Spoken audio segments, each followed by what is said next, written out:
Did you literally have to study like remotely? Like, did Yeah. they organize something for you? Yeah, they did. I try to like when I was at cricket, just focus on the cricket, and Mm. then at school catch up everything. But it was tough in matric because I had the 2017 World Cup in England, Yeah. so I missed all of my June exams, and then the school let me write my June exams during my prelims. Okay.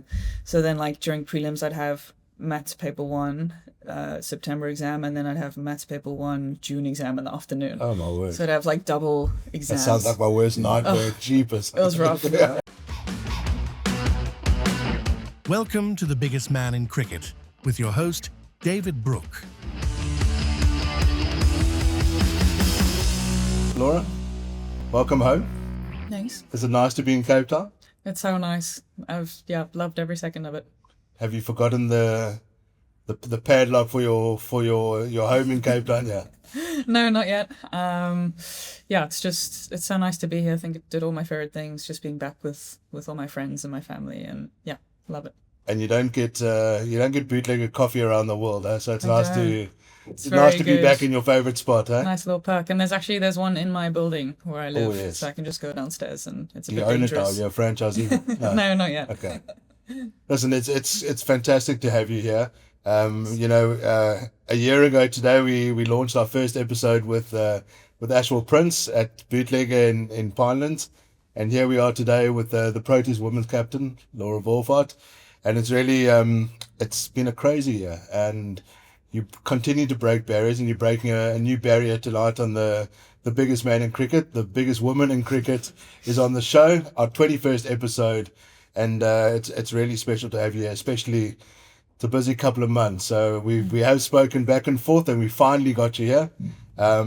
What you been up to lately, besides for globetrotting the world?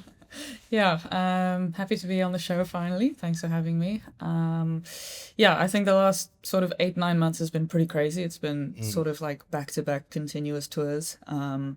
Haven't spent much time at home at all. So this last 3 weeks we were in Cape Town, so that was really nice.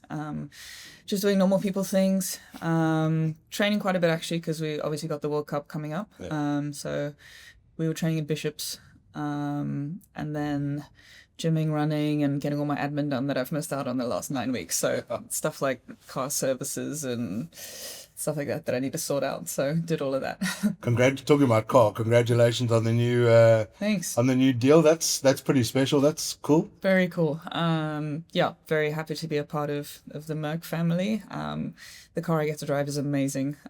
You've probably seen a photo, but it's really sick. It's lovely. Yeah, it's way too fast for me. I drive really slow, so Just in time for the petrol price increase. yeah, So, lovely timing, but yeah, that's all right. You're not around too much. Yeah, so exactly. You'll probably fill up a tank a year, so Yeah. it'll be okay. Yeah, I can score that. But you know what? When I saw that, it really made me feel like I've known you for many a year.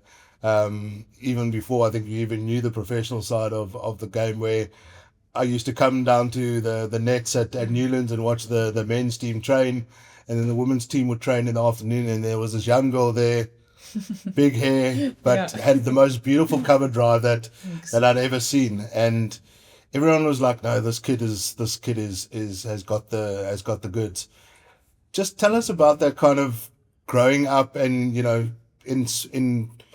in girls cricket, not necessarily going to school where girls cricket was a thing. At many of the other schools, you kind of grew your game at a very different time to what it is currently in cricket for girls. Yeah. Well, firstly, I'm glad I changed my hairstyle. I think that was not so cool, that that big ponytail. I think obviously women's cricket at the time was not the way it is now at all. So growing up, sort of didn't really know that it existed. A lot of my friends were boys at school and they played cricket, so I just played along with them. I had no idea we had a Proteas team or that there was any kind of, or other girls that played cricket. So yeah, the day when I found out there were other girls, I was like, whoa, it was like a revelation sort of to see that other girls playing cricket. And yeah, obviously made my debut pretty young for the Proteas. There wasn't really like a pipeline in place like there is now. Like nowadays, I don't see it happening. I think that young girl would first play but under 19 cricket and emerging side and maybe go to academy or two before playing for the Proteas. So it was kind of like fast tracked back then. And yeah, never looked back. I think I've played pretty much every ODI since making my debut, so that's been pretty cool. And just to see the way that women's cricket has evolved the last 10 years has been crazy. And to be a part of it is pretty nice. You've pretty much grown up in the public eye, whether that was by choice or not. That must have been very daunting from a young age. You were still at school, coming to a practice. I think Coach Claire to Blanche, like those kind of figures in your career at the start of your career. How was that? From entering Western Province at such a young age. You were playing under 19, I think, when you were 11 years old. So the age groups didn't really matter, but there weren't under 12, under 14 girls provincial. So your first entry into provincial cricket was under 19 level. How was that for you? Yeah, probably a big step. I think my first under 19 week was when I was 11 or 12. My mom still had to come with to Joburg for the week, and I think I slept with her at a guest house and then just joined the team because I was like a bit too young to be with the team in the hostels and stuff, because some of them were like 18 and stuff. So I guess throughout my early career there was always quite big age gaps. And I think I played for Province Women when I was like 14. So even that's a pretty big, because then you're playing with like 35-year-olds and you're 14 years old, and topics of discussions and jokes are a little bit different. But yeah, I think it was cool to learn from a cricket point of view, because at the same time I'm playing with some of the women who are playing for South Africa. Some old players like Chandra Fritz, Lexis Le Breton, Robin Upples, some legends of Western Province women's cricket. So I think I learned a lot from them quite quickly when I was really young. And you sort of get exposed to a much higher level because you play with people that are so much older. I was actually I was watching your India series recently, and Stacey Leclerc was umpiring there, and I was like, these two must have been they were teammates, and now you're the captain of the Proteas senior women's team, and Stacey was umpiring. I mean, you just see the evolution of the game for women's cricket. That must have been quite a cool thing to see. Yeah, I didn't even know she was doing umpiring, and then she was standing for one of our games. Yeah. So I was like, Stacey, better not get me out. But she did. That's cool to see. I mean, I was watching Vaibhav play yesterday, and I mean, he's ancient compared to when you started. I mean, he's got nothing on Laura Wolvaardt. You started when you were 11. I mean, he's 15 years old. It's crazy. In the IPL, scoring like he's scoring. I mean, like, it's crazy. There's no other word to say it. I was talking to somebody in the office today, and it was just like, it doesn't matter about age. This kid is the real deal. Like, when you watch that, what do you think? Is there anything that you can say that can equate what's going on there in India for him? No, that's crazy. His talent is insane. But I think he just doesn't have any of that baggage that the old guys have. I think he's just playing with so much freedom, and you're seeing it with all those youngsters coming through. Even some of the young girls that are playing now, like Kayla Reyneke in our team, they've sort of grown up from a young age to just hit sixes. And it's definitely not the way that I grew up playing cricket. I think I was very textbook, hit the ball on the ground, and sort of had to learn the power hitting stuff later on, and I'm still trying to get better at it. Whereas these guys and girls sort of learn the power hitting stuff first, and then the cricket stuff, comes later, the old technical stuff. So yeah, it's just crazy to see the different ways kids are brought up and how much freedom they're playing with. Growing up, obviously, there wasn't a lot of women's cricket, not even a stream of women's cricket. So growing up, who were the kind of men batters that you looked up to? I always liked Herschel Gibbs. Loved watching him batting. Probably Quinton de Kock when he just started playing. Yeah. I think I was still in high school. Was watching him a lot. It makes him feel very old, by the way. Yeah, he's not that old. And then the Jacques Caldas, A.B. de Villiers, those guys. But yeah, not any women to see on TV. So basically all men's players until I actually met some of the women that were playing for the Proteas. So yeah. And going into that Proteas setup so early on in your career, What was it like? What is that change room like? Was there a dominant senior player hierarchy, or was it a kind of very welcoming environment? Pretty welcoming. I think still a little bit senior junior. I don't think we have that as much now. Now it's sort of just chilled. But yeah, I think it was obviously scary being there with so many senior players who are obviously a lot older than me. But yeah, pretty welcoming. But I have to say, quite a big step up from provincial cricket. I think international cricket was just at a different level. I think the gap's a bit smaller now, but it was pretty big 10 years ago. So then, yeah, I think I was opening the batting against England, like my first game, and I was like, whoa, I feel a bit, this feels a bit different. So yeah, pretty high level. So I had to get used to it pretty quickly, I guess. We had Carl Verona on the show a few months ago, and he was speaking about when he first came into the change room at Western Province, how he was a youngster and the senior players were the putters and Andrew Putting and those kind of guys. And he spoke about how he wanted to create, when he became a senior player, which he is currently in that side, how he wanted to create a welcoming environment for the youngsters coming through. At your age now of 27, it feels like you've been around forever, which you have been. But you've still got hopefully another 10, 15 years of international cricket, and you can retire and come back as well. So we'll talk about Shabnam a bit later. But do you feel now that you in that setting that you can create the environment for a young Kayla Reyneke to come through the provincial system and immediately make an impact at international level? Yeah, I think that's super important, just to make everyone feel really welcome and feel like they can be themselves in the space. I know way back in the day, like before my time, there would be pretty hectic junior, senior stuff, like making the young people carry your bags. And yeah, I think I don't really like that sort of stuff. I think to perform, you need to feel pretty comfortable in the environment. And I don't think you're going to get the best performances out of a Kayla if she's scared to talk to me. So yeah, I'm pretty chill. Try to be the same with everyone. And yeah, hopefully no one's scared of me. How was that? I mean, that must have been quite intimidating. You obviously been named captain at a very young age. It's obviously a responsibility, which you kind of were always going to be the captain at some stage, but it came maybe earlier than expected. But now you must captain ladies that are older than you, the Marizanne Cups and of the like. How was that from you've obviously got the respect there, but it's still very difficult to captain up. Yeah, especially I think I hadn't really had much experience in the captaincy, and I'm not a bowler, so I found the bowling stuff quite hard. Okay. Like, what am I supposed to say to Marizanne Cup at the top of her mark? Like, I've never bowled before in my life, and I also haven't really captained much, so so what do I tell her? So I think that took a bit of getting used to, and a lot of sort of learning on the job is just getting to know the different bowlers, learning more about field settings and that sort of stuff, because as a batter, you kind of know like what they're trying to do, but you're not always thinking as a bowler. So just having more of those conversations. I feel like I've learned a lot in the last 2 or 3 years that I've been captain. And I think it's helped my cricket in general, because you start thinking about the game in a different way, and in conditions wise, and what are they doing captaincy wise? Oh, it must mean slower wicket, stuff like that.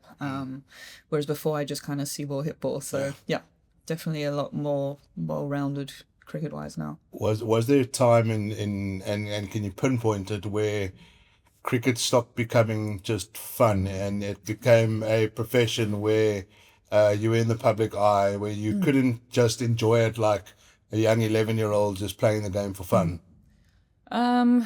Maybe a little bit the captaincy. I think it's just adds a little extra responsibility. There's always, that extra something you've got to be sure you're prepared at come game day. Whereas a batting, you can kind of wing it or kind of get away with being really chilled. The captaincy, you can't just wing it. You have to do a little bit of prep always. So yeah, I think since I've been captain, the workload's increased quite a bit.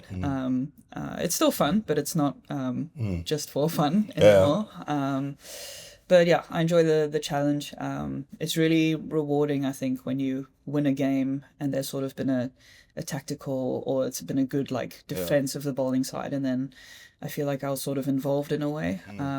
whereas as a batter, you kind of just have one job. So it's been nice. Do introverts as captains sometimes get misconstrued for being, not that you don't care, but that you're not outwardly emotional when you lose or when you win?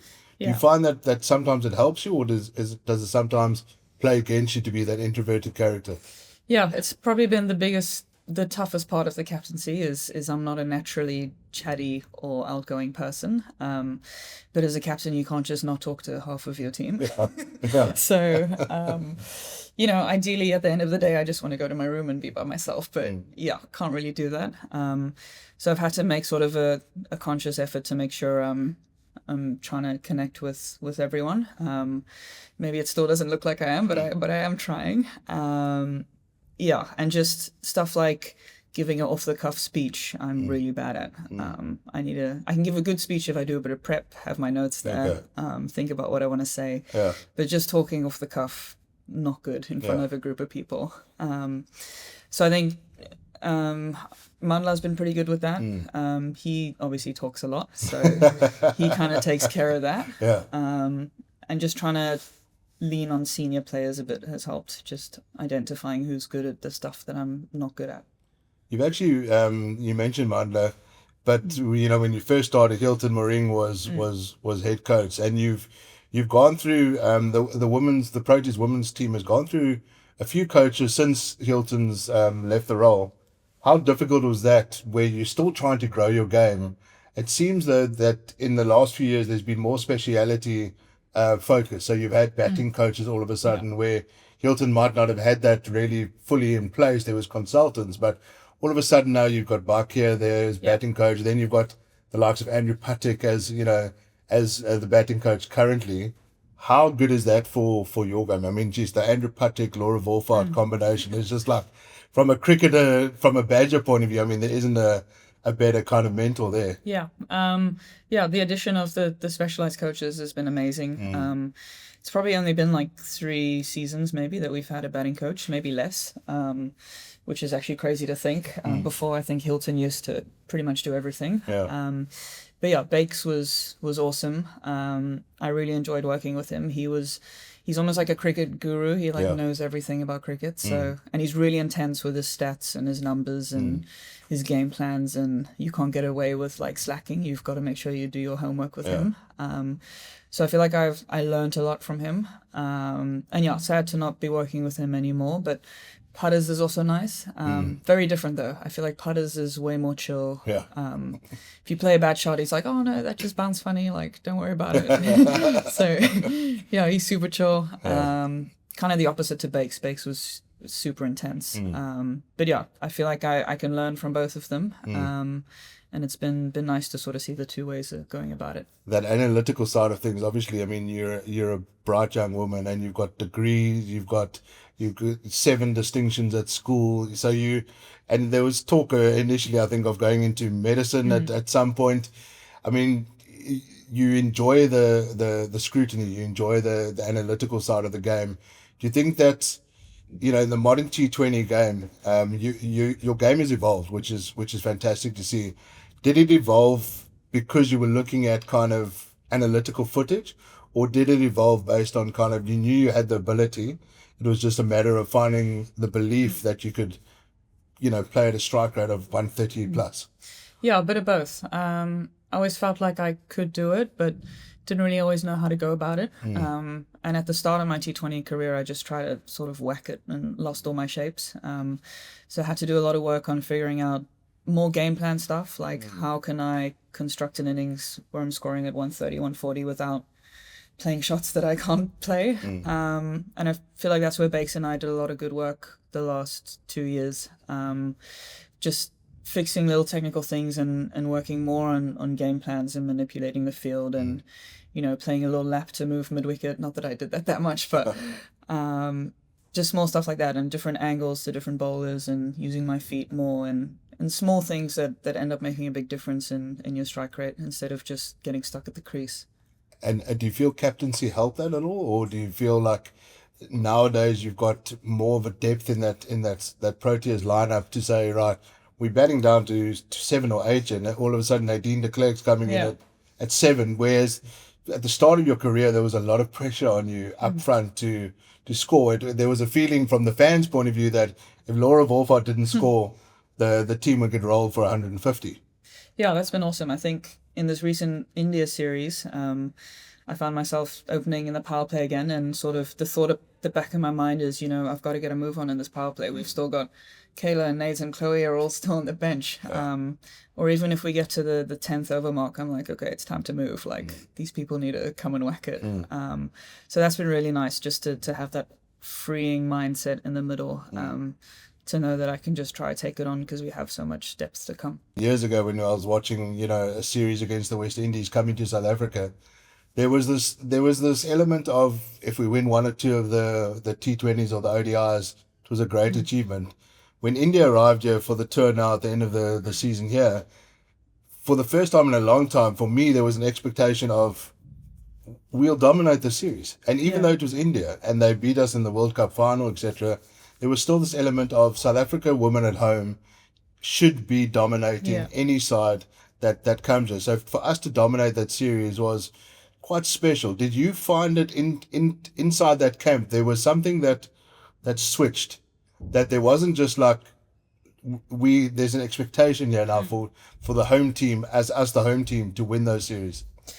Yeah, a little bit. Well, we obviously had a tough tour to New Zealand before, and then starting this India series, it just felt everyone was pretty chill. I feel like when we play at home, there's always that crowd, and I think the first game we played was a day-night game, and it just feels like there's always that extra bit of vibe or energy at the ground. But everyone just looked really switched on, really focused. And I think we restricted them to like 140, 150 in that first game, and all of a sudden everyone's like, oh, okay, like we can totally chase this. Like this is not that much. And then we smashed it and chased it pretty quick. Like went out really positive. And I think after that first game, India sort of didn't look like the India that beat us in the final. Just looked like a team that we definitely can beat if we play good cricket. As you say, I mean, that you dominated. There was, it wasn't like you scraped home with 3 balls to spare. You actually dominated, won by 9 wickets, etc. in a couple of the games. So that, from a fan point of view, was. But you know what? One of the biggest thing was for me was, I always find that the Proteas women get the smaller grounds. With respect to the grounds, the Benonis and the Buffalo Parks. I want to see the women playing regularly at Wanderers, at Newlands, at Kingsmead, in front of packed crowds. It was the end of the season. There was a lot of cricket played in South Africa this season. But to see those packed crowds was something else. Awesome. That's pretty cool, eh? Yeah, we had some big stadiums, sort of a mix, some big, some small. It has gotten better in recent times. I think there was this one series like 3 years ago, I think we played all 5 games in East London or something. So it's been awesome, like touring around a little bit more, playing at Wanderers, Centurion, that sort of thing. But yeah, I must say the crowds have been awesome. The last couple of tours have been really great. I've always wanted to ask you this question. Is there more expectation on women cricketers to be a role model 24/7 compared to men's cricketers? I don't know. Maybe. I guess we haven't really been in the spotlight for as long, so I haven't really thought about it. But yeah, I guess the guys can maybe get away with being a bit of a bad boy sometimes. But yeah, so far there hasn't been too many controversial stories with female cricketers. So far, nothing give them a bit of time. Yeah. Just we spoke at the start about you kind of joking around you never being home, but that literally is true. I mean, you used to be home a lot more often. You used to play some domestic cricket when you had the chance. But you are a global cricketer now, and you're playing in Big Bash, you're playing in the women's, the WPL, the 100. What's it like traveling around the world as a global superstar? Thanks. Yeah, it's been a lot. I think obviously before just playing for South Africa, I had a lot more free time throughout the year. But those 3 leagues that I play, it's 3 extra 6-week trips away from home, so it's been a lot of cricket, but it's very cool. I think it's what I always wanted to do as a young girl, is play cricket all year round, and it's so exciting how much cricket there is. Sometimes it does get a lot, like especially when it's back to back without a break, but it's been it's been awesome, and I feel like I learned so much at these leagues. So it's been really cool getting to work with different coaches, playing alongside different players. Yeah, I feel like it's really helped me grow as a cricketer. What's the professionalism like in those franchise teams compared to the national teams? Is it different? It's fully professional. Used to be more professional than what we had, but now we've got the batting coach and all of that stuff. Yeah. Whereas before, when it was just sort of Hilton head coach and a couple of consultants, the leagues were actually sort of better equipped than we were, which was crazy. I think when I first played Big Bash, I played 2 years at Brisbane Heat, and when I first got there, it was like mind blowing. They had batting coach, bowling coach, analyst, 2 physios. I got an apartment, I got a car for the month. So yeah, and it was like nice setup. Yeah. Trained at the stadium, flew all around Australia to play in all the stadiums. And this was like 2017, 2018. So yeah, women's cricket wasn't where it is now in South Africa. But now it's pretty similar. I mean, back in the day, I mean, Australia were just the infrastructure was there, as you're saying. Like, do you feel we've kind of caught up, or do you feel that we're still punching above our weight in terms of how well we do in World Cups, etc.? Yeah, I think we're still punching above our weight, especially just domestic cricket wise. Yeah. I think our national teams are pretty evenly like looked after. But if you just look at the 10 years of investment in Big Bash and WNCL that they have, whereas we only just introduced domestic contracts and don't have a league, yeah, they probably have, I don't know how many hundreds of girls and young women that play cricket full time. Yeah, they're just far ahead of us development wise. So we were talking about it offline about how if you look at the Proteas men's side, and you look at the Vian Mulders, the KG Rabadas, the Kayla Reyneke, all that generation, they've played against each other, whether they lived in Joburg or Cape Town, they played against each other from like under 12, under 13 level, national tournaments, etc. When you came into that Proteas setup, you probably hadn't met 3/4 of that side if they weren't Western Province girls. Yeah. And you might have met 1 or 2 playing in domestic cricket, but your first interaction with Ayabonga Kaka was in the national team. yeah, So that must have been quite weird not knowing who your teammates were, but now you had to get on the field and compete at the highest level. yeah, that was strange, and I think also just with how quickly I joined the SA team, because I didn't really go to any sort of camps really, maybe 1 or 2 camps, and then I started playing. So that all happened really quickly. Like I was in school the one day, and then literally got a call to join tour like the next week. Crazy. You took your school bag with you. Yeah, basically. Yeah, it all started really quickly. I think, it was a lot for a 16-year-old to take in, but yeah, it was cool. Did you literally have to study like remotely? Like did they organize something for you? Yeah, they did. I tried to when I was at cricket just focus on the cricket, and then at school catch up everything. But it was tough in matric because I had the 2017 World Cup in England, so I missed all of my June exams, and then the school let me write my June exams during my prelims. So then during prelims I'd have maths paper 1 September exam, and then I'd have maths paper 1 June exam in the afternoon. Oh my word. So I'd have double exams. That sounds like my worst nightmare. Jeepers. It was rough. Yeah, well, at least I just had to study once for that stuff. Yeah, true. So Okay. didn't have to study in June and September. Yeah, but you got 7 distinctions, so you did okay. Jeepers, that was is a lot. wild. No, but I mean, also, you had a budding music career apparently during your school career as well. Hey? Little phase, yeah. Yeah, I played a bit of guitar and wrote some songs, and I was in Parklands, and we had a sound engineering studio. Yeah.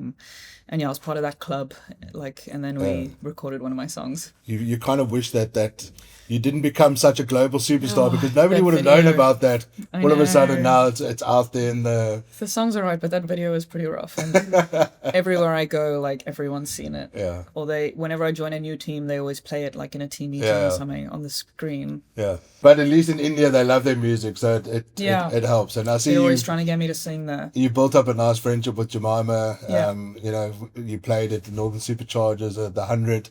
Just, I suppose that's what's opened up the world for you, right? I mean, you're meeting Indian ladies, Australia, England. That's cool as well. Yeah, it's awesome. I sometimes feel like I have more friends outside of South Africa because Yeah. I spend more time with those people Yeah.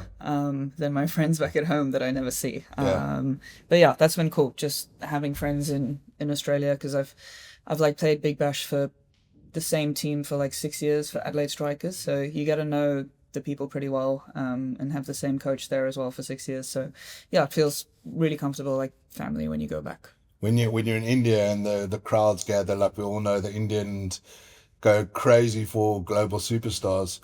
Is it quite nice when you come to South Africa and it's like, yes, everyone knows who you are, but pretty much if you're sitting at a bootlegger, they'll maybe come for 1 or 2 photos, but they're not as Yeah, in it's your nice. face as Indian fans. Yeah, the Indian fans are a lot. Yeah. And with how women's cricket has exploded there, some of those girls that play for India are like superstars. Yeah. So you don't want to go for coffee with them. Just You go can't by just go. yourself. Yeah. Yeah. It's fantastic to see, and I suppose that's what everybody who's really punted women's cricket, we love to see it. I was looking at Kayla Reyneke coming into the national setup, and that's where I feel like that gap has Yeah. shortened from a domestic cricketer point of view. For The sure. problem is, it's you're a victim of your own success because you've got the Laura Wolvaarts, Marizanne Cups playing globally around the world, which means that they're never playing domestic cricket anymore. Yeah. Which means that the likes of Kayla Reyneke, Faye Tunnicliffs, etc., are not exposed to playing with or against those national players. So there has to be an element of like, wow, okay, the professionalism has gotten better, national, provincial contracts, etc. But how pleasing is it for you to see, as the national captain, a youngster like a Karabo Mesu, Kayla Reyneke coming through that under 19 level? Yeah, it's great. I don't see a player coming in like that 10 years ago and hitting a six off the last ball to win a game. Unreal, In her debut, I think it was. Yeah. Proper. But yeah, I think it, like you said, it just shows that gap is closing, and the training and stuff that she's been doing with Claire and everyone back at Province has been proper. And she just has a bit of that X factor, Kayla. I think she likes the big moments, and she looks like quite a confident youngster, which I think suits her role perfectly because you can't have any doubts when you're trying to Very much so, yeah. whack sixes at the end. So I think she's very exciting, and the fact that she bowls a bit of off spin as well doesn't hurt. So I wouldn't be surprised if she gets picked up in a couple of leagues in pretty soon. It's fantastic to see, and back when you first started, there probably was an element of, this is our 11 or 12 players that are going to play every game. Yeah. And that if you fail a few times, doesn't matter. There's nobody really And if someone gets pushing. injured, If somebody's we're injured, in trouble. if somebody gets injured, you're in trouble. Is there an element now in the camp that there's so much depth from that kind of next level that it pushes excellence? Yeah, for sure. There's way more depth now. Still probably not Australia level depth, but it has definitely improved. I think if you look at someone like Eliz Marie Marks, who's not in the World Cup side, but probably 10 years ago would have been like a proper all-rounder, bowls pretty quick, whacks him. I guess it's nice. Well, not nice, obviously, but to know that we have that sort of depth in the country. Youngsters like that coming through who haven't made the squad. Just shows that we have a lot more depth. How was it when those first national contracts were awarded in terms of being a fully contracted player where you knew cricket is now my career? I can always go back to the medical side if at some stage of my life, but cricket as a career was there for you. Yeah, I wouldn't say the first couple of seasons were cricket as a career contracts yet. But by the time I was out of school, it was pretty decent. That was very cool. I think the generation that played just before us, must have had it really tough to try and play cricket full time and to have a job. So, it's definitely not really high performance if you're going to work at 9 to 5 and then go to train in the afternoon. So to be able to focus on cricket full time for as long as I've been out of school, it's been amazing. I remember watching the ladies train as I'm leaving the office there, and it was cold at Newlands. There was no lights coming on for the training, and you were all out on the field as people were leaving home. You'd either been at school or some ladies had been working a full day and then coming to train and expected to then perform on the weekend. So to see the game evolve like that has been incredible. Something I want to, doing a bit of research for this episode, all formats, right? So women's cricket, you don't play a lot of Test cricket, but you are one of the very few female cricketers that have got 100 in all formats of the game. When you were growing up, did you even think about playing Test cricket? And how important is Test cricket in the women's game? Yeah, growing up, I loved watching Test cricket. Like I said earlier, I obviously watched a lot of men's cricket growing up, so I didn't really know that there was not much Test cricket in women's cricket. So when I got here, I was kind of like, oh, that's lame. Yeah, I would love to play more of it. I wish we played more. The few tests that I have played have been very, very cool. Obviously, massive learning experiences because we haven't played any sort of red ball cricket growing up. So it was weird playing my first red ball game in an actual international test match. We don't have any 4-day cricket or anything like that. So yeah, very cool. I can see what they mean about like the battles within the battles, and it was weird batting like time and not overs, and yeah, I would think it's something I could be good at as well. I love batting and I love batting all day, so I think it would suit the way I play naturally. Whereas T20 cricket is out of the way I play naturally, and I have to change a bit to play that. I think Test cricket would really suit me. Do you think in 20 years' time, Test cricket is going to exist in women's cricket? I hope so. Yeah, I think we have 2 tests lined up in the near future. So yeah, we're slowly starting to play more. But I really hope it's on the schedule more. But I get that they're trying to promote T20 cricket because it's fast paced and exciting to watch. But I think as a player, Test cricket is really nice. Yeah. The one thing that I give my opinion to anybody who's prepared to listen to me about the 100. Yeah. And I believe, in just my personal opinion as the biggest man in cricket, I believe that when the 100 first started, that it was the perfect opportunity for the women's game to own something that was their own, and rather just a copy and paste of what men's cricket is doing. Is there an element from the females within the game that there is just this copy whatever the men's doing and replicate that, rather than saying the women's game is unique and we should own something that is our own as a concept? You mean like just having the 100 for just women's cricket? Correct. Yeah, it's a tough one. Like, you don't want to sort of just piggyback on the men's game the whole time. But I get that we're maybe not at that stage yet in the women's game. It's still growing. So the double headers at the 100 have been kind of cool because we do get pretty decent crowds. Because it's almost like a festival element. So I think for the start of the tournament it was maybe needed. But like Big Bash, for example, has now sort of split into it's not double header anymore, and I think that's worked quite nicely because we have our own window, sort of our own stadiums, our own tournament, and then the men's one only happens way later in like December. So maybe for the start I think it was nice, but maybe at the stage now where it could split. Are England and Australia, way ahead of the game in terms of? I've been to a few of the 100 games, and often, when it first started, the ladies' games were the curtain raiser. But they started actually doing the men's game as the curtain raiser and having some of the ladies' games. Are they way ahead in terms of like accepting women's cricket as the blockbuster game rather than just add it on to the men's game? I think so. I think Australia definitely leading the way. England, I think, still getting there. 100 has been great for it, though. But I think the girls in England just play so much more cricket games than what we do. Like, they'll play the 100, then they're driving with the bus to, London for another game, a county blast game or whatever, and then they're back there playing club cricket, and they just have so much cricket on the schedule, and just get exposed to so many more games than what our girls do in our current setup. Because I think I think we currently only play 10 games per format a season, if I'm not wrong. There's just not enough games in the year. 100%. because you can only do so much in the nets. You just have Absolutely, to yeah. play games. And it's split between, all of a sudden there's a month off or Yeah. 2 months off sometimes. Or like now, I think the last game was, I don't know, like March or April, and now there's no cricket for the whole of the winter. Yeah.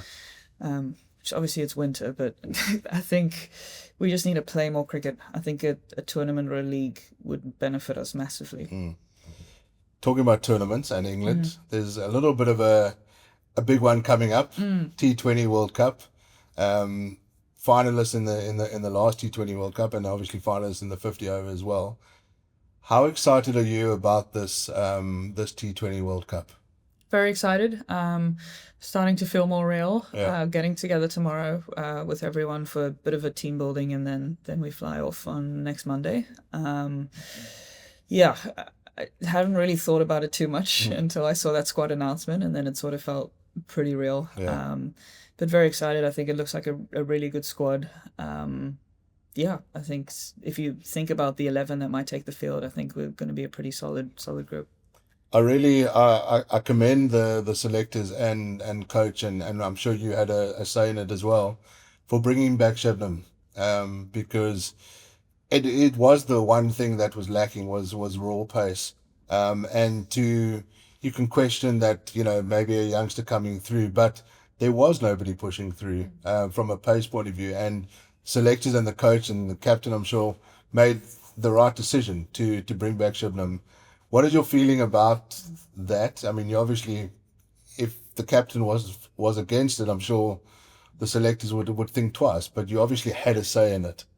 Not that much of a say, but yeah, I think it's a good call. I think obviously Shebnam is a world-class player.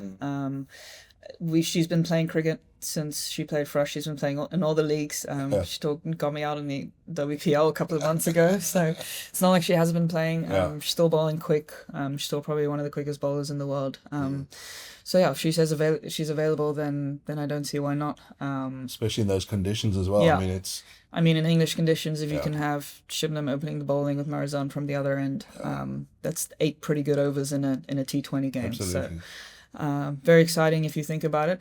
And then we still have, the likes of Aya, Chloe, Nadine, Lefty. It's a really, really solid bowling lineup.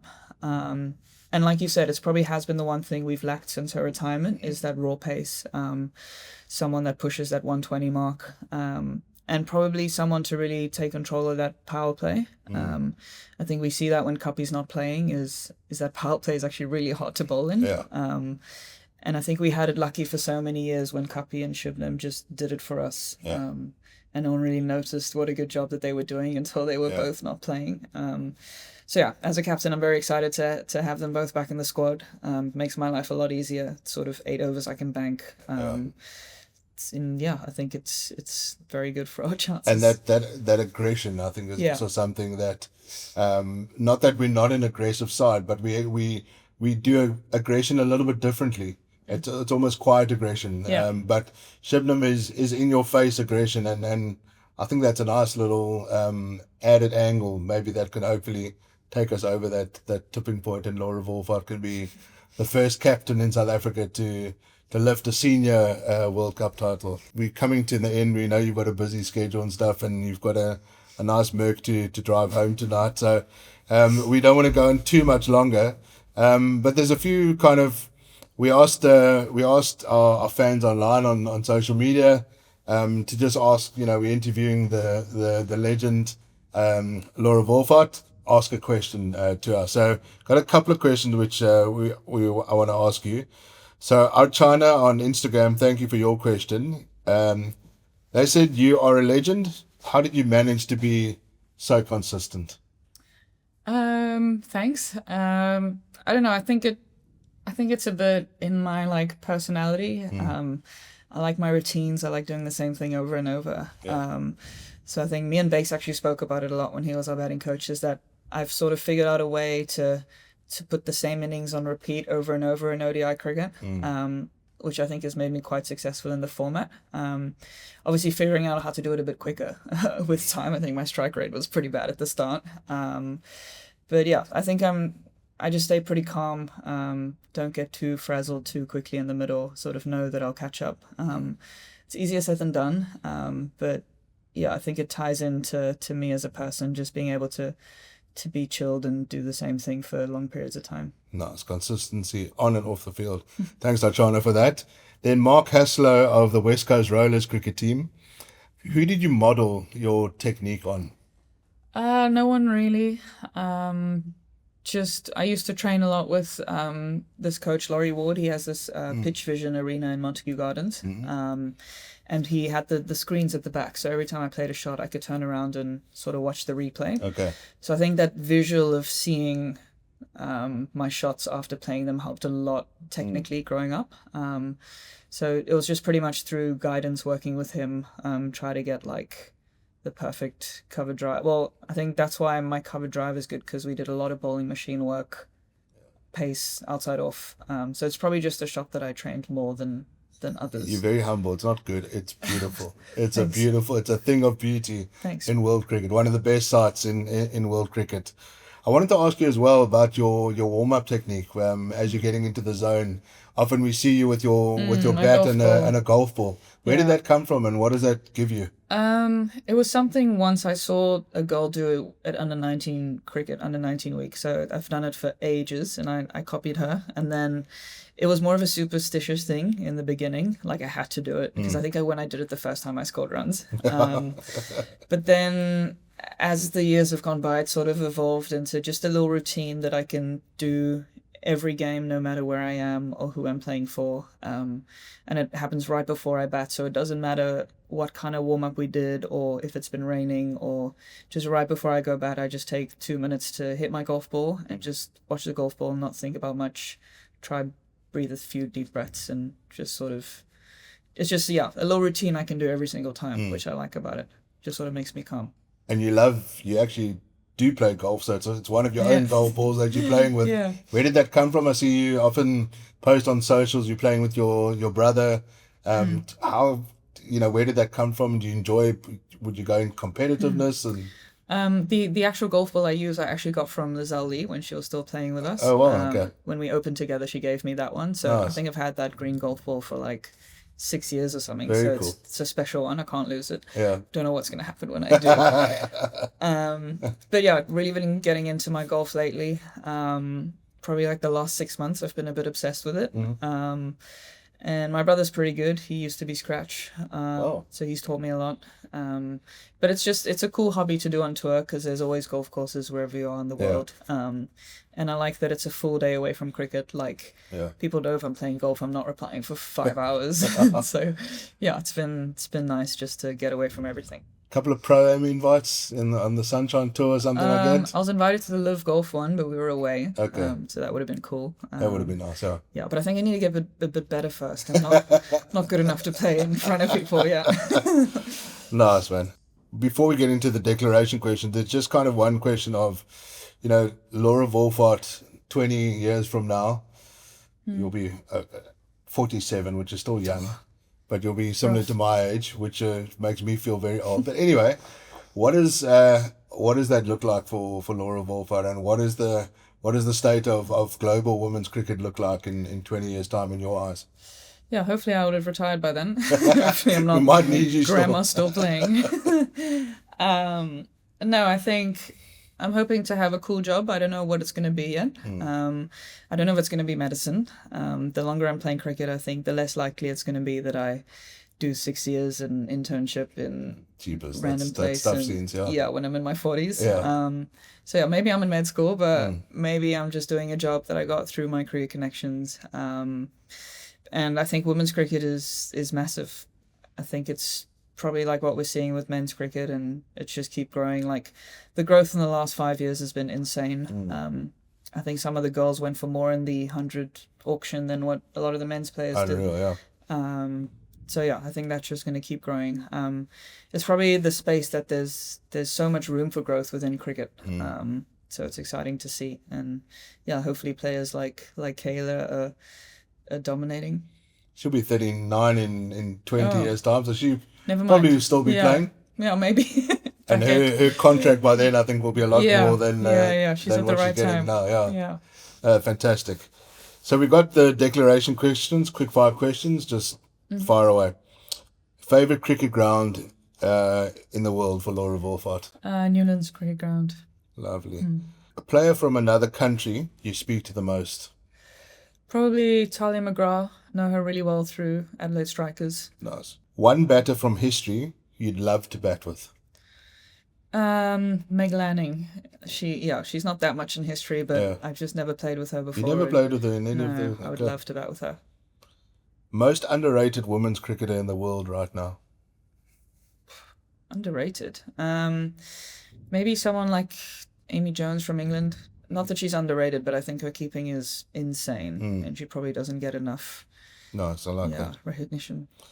Favorite non-cricket sports person? Maybe Roger Federer, Nice. but he's not playing anymore. But Yeah, I that's really, fun. Yeah, I really like the way that he played his tennis. Yeah. Seemed like pretty chill. I can calm see the guy. similarities. Yeah, I can see that how you like him. Definitely. Okay, final question.